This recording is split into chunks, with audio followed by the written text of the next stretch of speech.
I developed the interest of publishing books when I had a conversation with Elijah Molok, the former governor of the Central Bank of South Sudan, who talks about my father who died in 1994. When I contacted him in South Sudan, he asked me to get the book from East African store in Kenya. But after that, I tried to import that book. It was very expensive. And also the reading culture was very low in the community. So I thought of why don't we bring services to the people within the reach of the people who may need them. Again, after having obtained that books, these books also mentioned something about my family and was published by Oxford Press University for British Academy. And it was out of print actually, and the copies were too expensive.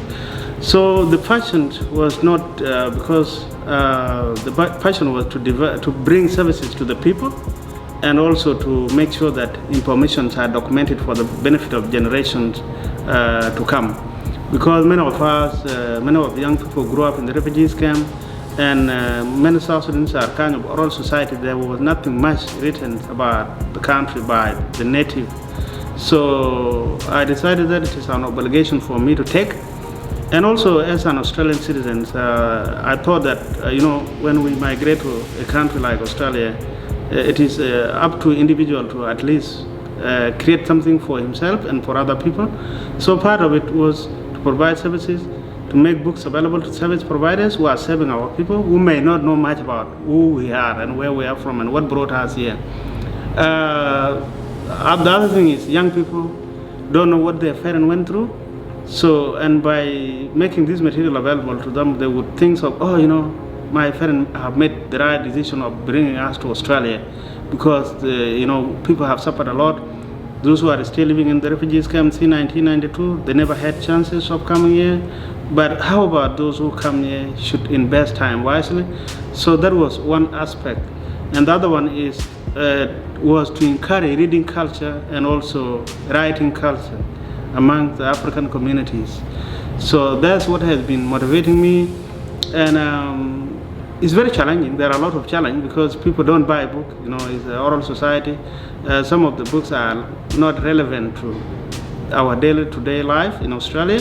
So not many Australians would be interested in South Sudanese politics, But those who fought the war are aging, and if they go without us capturing their memos, then the history will be at risk of being lost.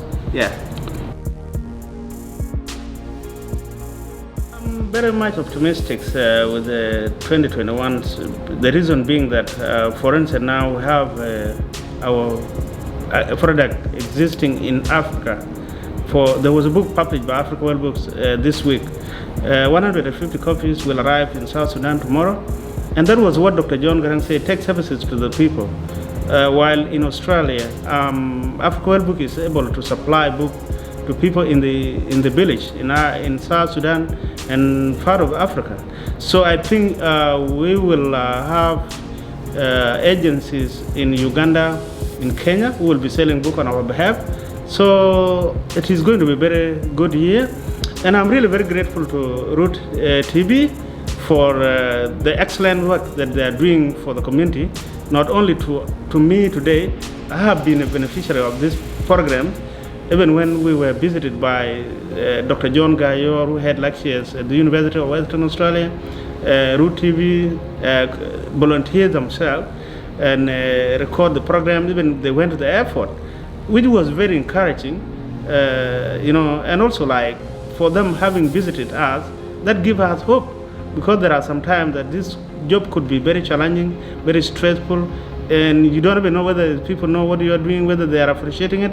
But Root TV, I thank them for reaching out. It's very encouraging, and I wish them all the best. Yeah.